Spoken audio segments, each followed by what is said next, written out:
नमस्कार, मैं हूं प्रवीण गौतम। दोस्तों, ईवीएम को लेकर अगर आपके मन में संदेह है तो यह वीडियो जरूर देखें। हो सकता है आपके कुछ सवालों के जवाब इस वीडियो में मिल जाएं। 3 राज्यों में बीजेपी की जीत के बाद ईवीएम पर बवाल कट गया है। कई पत्रकार वीडियो बनाकर और कई नेता बयान देते हुए ईवीएम पर सवाल उठा रहे हैं। अखिलेश यादव और मायावती के बाद अब दिग्विजय सिंह ने ईवीएम पर सवाल उठाया है। दिग्विजय सिंह ने क्या कहा वो भी आपको दिखाएंगे। साथ ही उमर अब्दुल्ला जो कि इंडिया गठबंधन के नेता हैं, उन्होंने क्या बड़ा बयान दिया है वो भी आपको दिखाएंगे। शुरुआत करते हैं दिग्विजय सिंह के बयान से।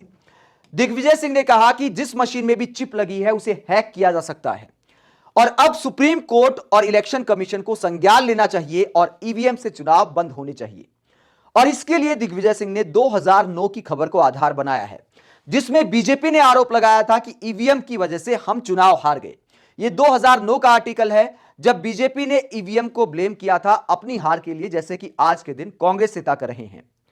जब दिग्विजय सिंह इस खबर को आधार बना रहे हैं जहां बीजेपी ने आरोप लगाया था, तो दिग्विजय सिंह को यह भी बताना चाहिए कि आखिरकार कांग्रेस नेताओं ने ईवीएम को कैसे हैक कराया था। अगर बीजेपी के आरोप में सच्चाई थी तो इसके मायने यह हैं कि 2009 में कांग्रेस ने ईवीएम को हैक कराया, तो कांग्रेस के नेता भली भांति बता सकते हैं, उन्हें खुलासा करना चाहिए कि ईवीएम को 2009 में हैक कैसे किया गया।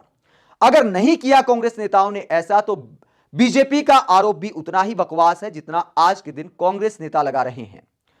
दोस्तों, हम पर किसी पार्टी का चश्मा नहीं लगा है। अब तक मोदी सरकार से चुपते सवाल करते आए हैं, जनता के मुद्दे उठाते आए हैं, कल भी उठाया, आज भी उठा रहे हैं और आगे भी उठाते रहेंगे। लेकिन अगर कोई राजनीतिक दल, कोई पत्रकार ईवीएम के नाम पर हमारे देश की जनता को, अपने वोटर्स को मूर्ख बनाने की कोशिश कर रहा है, तो फिर ऐसा नहीं होना चाहिए। ईवीएम की बजाय कांग्रेस को आत्ममंथन करना चाहिए कि क्या वो बीजेपी की राजनीति का अल्टरनेटिव जनता के सामने रख पाई है और किस तरह का टिकट वितरण चुनाव में बीजेपी ने किया। बीजेपी और कांग्रेस की धरातल पर राजनीति में क्या अंतर है। आज सिर्फ एक दो चेहरे मत देखिए कि आपके सामने नरेंद्र मोदी है एक तरफ, दूसरी तरफ राहुल गांधी। आप ये देखिए कि जब राज्यों का चुनाव होता है तो विधायक, मंत्री, मुख्यमंत्री किन चेहरों को बनाया जा रहा है। क्या उनकी राजनीति बीजेपी का विकल्प समझती है जनता।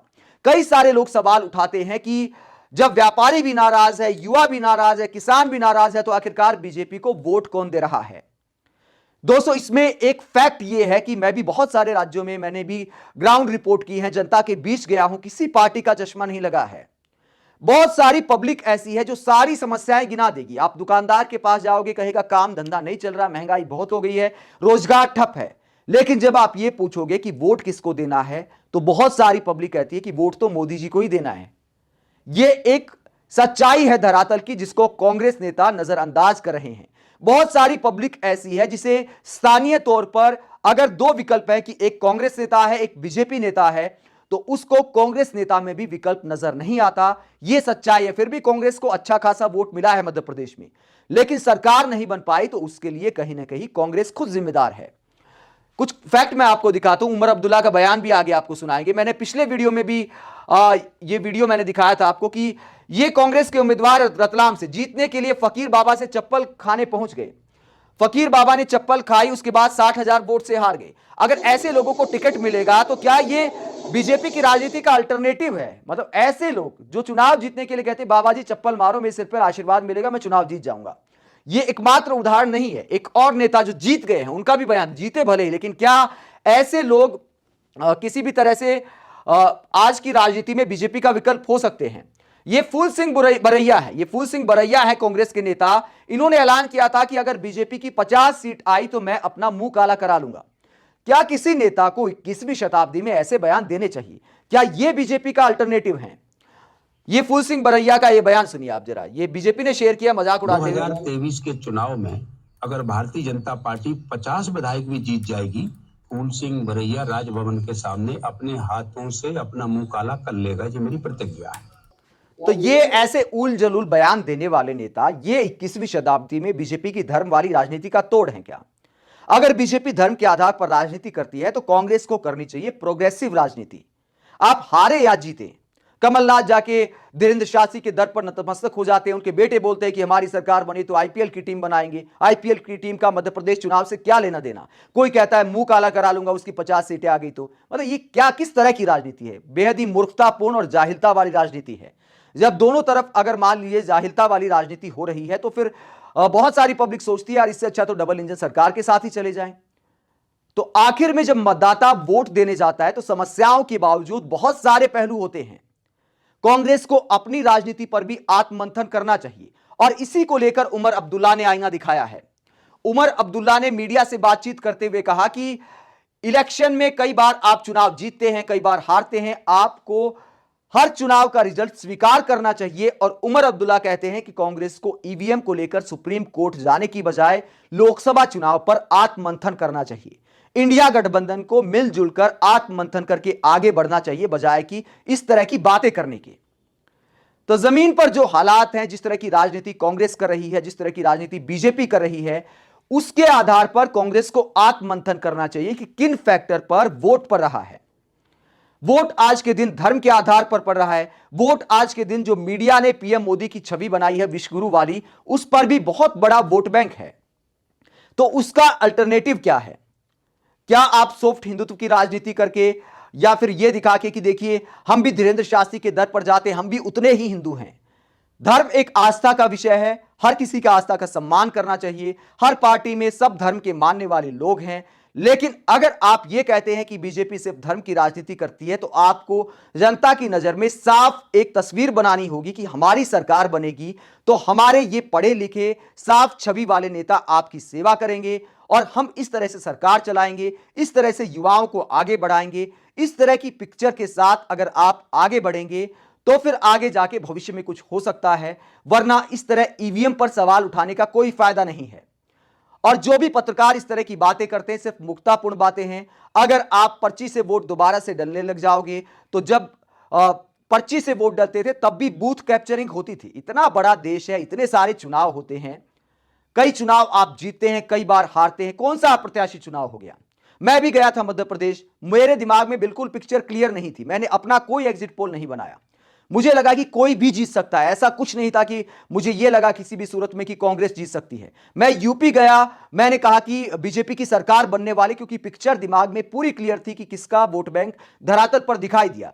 और अगर ऐसे एग्जिट पोल आप बनाते हैं तो कहते हैं यार ये भी गोदी मीडिया पत्रकार हो गए। अब भी मैंने देखा पिछले वीडियो में कि यार डर गया। डरना होता है, इतने साल हो गए पत्रकारिता करते हुए, यूट्यूब चैनल को भी कई साल हो गए, मतलब अब जाके बीजेपी की जीत के बाद कोई डरेगा? तो ऐसे में अगर आप सच सुनना चाहते हैं तो पार्टियों को आत्ममंथन करना चाहिए और दर्शकों को भी वही बात नहीं सुननी चाहिए जो आप सुनना चाहते हैं।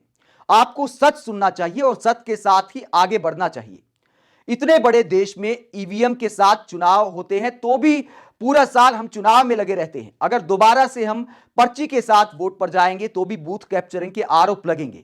आरोपों का कोई अंत नहीं है और सिर्फ मेरी बात नहीं है दोस्तों। दिग्विजय सिंह ने जब ईवीएम पर सवाल उठाया तो निधि राजदान, जो कि वरिष्ठ पत्रकार हैं, सरकार से सवाल करने वाली पत्रकार हैं, कई बार बीजेपी आईटी सेल के निशाने पर रहती है। वो कहती है कि तेलंगाना में हैक नहीं हुई क्या, कम ऑन डू बेटर।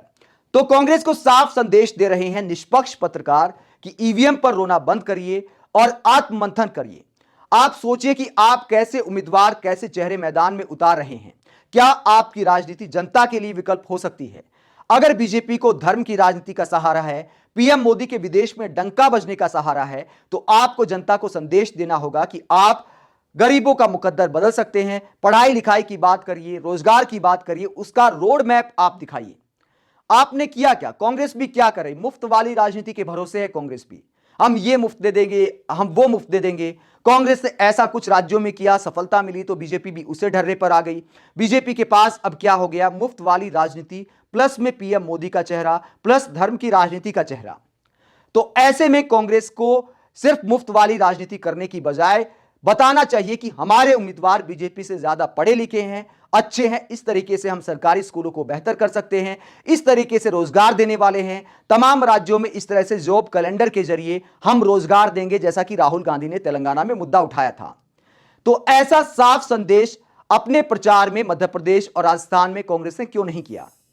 ये तमाम मुद्दे हैं जिन पर कांग्रेस को आत्ममंथन करने की जरूरत है। हकीकत यह है कि जमीनी स्तर पर बीजेपी की राजनीति में, बीजेपी के उम्मीदवारों में और कांग्रेस के उम्मीदवारों में कोई ज्यादा अंतर नहीं है। इसीलिए कांग्रेस को लगातार हार का मुंह देखना पड़ रहा है और ऐसे में ईवीएम पर सवाल उठाने का कोई फायदा नहीं है। यह शुद्ध तौर पर राजनीति है। जो भी पत्रकार, जो भी नेता ऐसा बोलते हैं, वो जनता को मूर्ख बनाने की बात कर रहे हैं। चाहे 2009 से पहले बीजेपी ऐसा करती थी, चाहे आज कांग्रेस और विपक्षी नेता ऐसा कर रहे हैं। ऐसे में इंडिया गठबंधन के नेताओं को उमर अब्दुल्ला का बयान सुनना चाहिए और आत्ममंथन करके आगे बढ़ना चाहिए। जिसको ईवीएम को लेकर मेरे जैसे पत्रकारों का विश्लेषण अच्छा नहीं लगता, उनके दिमाग का कोई इलाज नहीं है, फिर आप इन नेताओं और उन पत्रकारों के बहकावे में आ रहे हैं और आप वही सुनना चाहते हैं जो वो सुना रहे हैं। आप ईवीएम को लेकर इस बवाल पर क्या सोचते हैं, कमेंट बॉक्स में अपनी राय जरूर दें। अगर आप हमारी पत्रकारिता को पसंद करते हैं तो थैंक्स के ऑप्शन का इस्तेमाल करें, वीडियो को लाइक करें, चैनल को सब्सक्राइब करें। नमस्कार।